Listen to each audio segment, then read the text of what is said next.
Hey, big strappers. I've come up with a list of 5 things you should never, ever do as a truck driver. Number 1, come down the mountain too fast. And believe me, I'm speaking from experience on this one. I made that mistake early on in my career. I was out in BC hauling fuel. I had a load of gasoline on, and I was quite used to the Trans-Canada after a while, running back and forth on it. But they sent me down to a town called Castlegar, BC, and that meant taking the southern route. It meant Highway 3, and it meant going over the Selmo-Creston Hill. And I was pretty comfortable with all the hills on the Trans-Canada. I thought, I had it all figured out. I thought I knew what I was doing. So I wasn't particularly worried about running Highway 3. I'd never done it before, but how tough could it be? I already mastered the Trans-Canada. The distance roughly between the town of Creston, BC and the town of Selmo, BC is about 50 miles. It's about 25 miles up the hill and 25 miles back down the hill. So I crawled my way up and got to the top. And it took me, quite a while to get to the top. The trucks were old and slow back then. I was running a 300 horse R model Mack with a 5-speed transmission. Got up to the top of the hill. And I looked down from the top of the hill and I thought, oh, this doesn't look so bad. I've heard guys complain and worry about this hill, but it didn't look that bad to me. So I left the top too quickly. What you do in mountain driving is you pick a gear to leave the top with. Well, I picked the wrong gear. So by the time I got partway down, the truck was just gaining on me all the time, and I was using the brakes more and more. The Jake brake wasn't holding it. I was having to use the pedals, and the truck was still picking up speed, and it was starting to get away from me. And after a little while, and I'm waiting for the hill to be over, I'm waiting to hit the bottom, and it's just not coming up. I come to a kind of a curve and a bit of a level spot. Look ahead of me, and I can see down, and the bloody hill's still another 5 miles long, at least from what I can see. And I'm thinking, oh man, now I'm in trouble. I got a pretty good smoke going out the back. And I'm hauling gasoline, so that's not a good combination. I managed to find a flat spot and wind her down enough that I could get stopped, set the brakes, hopped out, got a couple of rocks to block the tires, and then released the brakes again. It's not brake pad on brake drum smoldering away. And I had to sit there for about maybe 45 minutes before the whole thing cooled down enough that I could continue on my way down the hill. But it was a real wake-up call, looking in your mirrors and seeing the smoke rolling out of the brakes and knowing that the truck was picking up speed instead of slowing down, no matter how hard you press the pedal. So I got out of that one lucky. But there's something you never ever do, is go down the mountain too fast.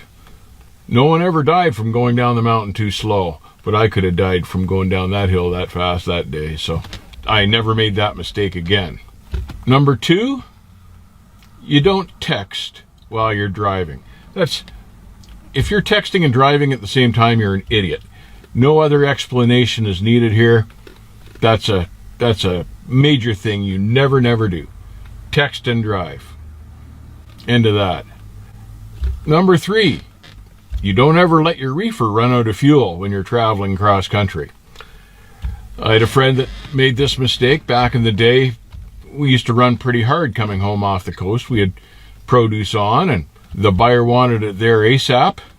So we literally, back then, and we could do it back then, run as hard as we could, as long as we could, to get that stuff home so it was as fresh as possible. I had one friend that we'll call the Lettuce King, because we can't reveal his real name, because he's probably still wanted by the DOT half the places we go. But the Lettuce King had a load of broccoli on, and he was one of these guys that could literally drive straight home. And he had a big 650 horse cat, a modified cat. It was a marine engine cat, basically, in his Pete.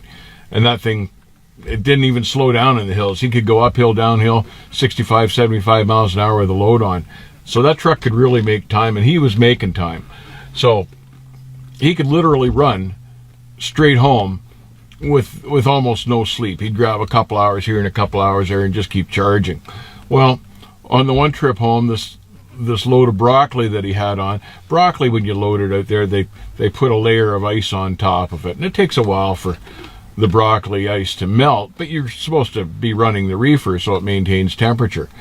Well, I guess his reefer ran out of fuel somewhere around Wyoming, and he was so tired or traveling so fast, or I don't know what he was doing, but he never noticed that the reefer had shut off. And I don't remember now, back when I think about it, whether his had one of those idiot lights on the front of the trailer or not that he could check from his mirror.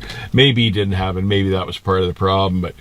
But he literally rode straight home, and I guess the reefer must have been out of fuel for quite a while, because he got into Toronto and opened the back doors to back into the dock at the produce terminal, and here all the broccoli had flowered. It had gotten so warm it had sprouted and started to flower. So there's number 3 you don't ever do.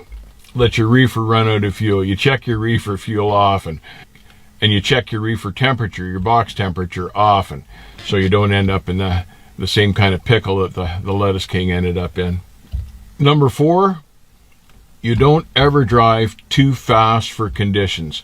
And anyone that's been trucking in the winter has seen at least one wreck.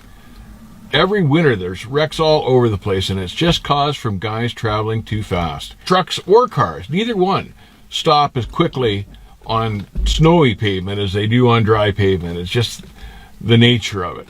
So, and I don't know why everybody feels this need to travel at the speed limit or above it when the conditions are bad. You can be out there and it's snowing like a bugger, and you'll still see guys traveling at the speed limit or above the speed limit. And these are the guys that have the wrecks, and it's becoming more and more common every year.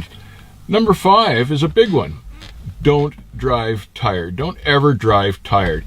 With the mandate of these ELDs, some of these carriers think they've got it all figured out, but really you're the only one that can judge if you're tired or not, if you should be driving or not. The judgment call is completely up to you. When you're tired, all sorts of things can go wrong because you just don't have the mental capacity to absorb things at the rate you need to. Your attention span is down, your timing is down, all your reaction times are down. It's just not good to be driving, especially in one of these big things, when you're too tired. So forget about the ELDs. They're only a safety check measure. The ELDs were brought in to make sure that you get more sleep on the road, but no one's figured out how to make sure that you get the sleep you need when you're out on the road. Not when the ELD dictates you need sleep. You dictate when you need sleep, and that's going to be a major problem with these ELDs. Sleep when you need to sleep. That's the main thing. You don't ever drive one of these rigs when you're tired. Hell, you don't even drive a car when you're tired, because the possibilities are endless and none of them are good. So stay safe. Keep the rubber side down, guys, and I'll see you on the backhaul.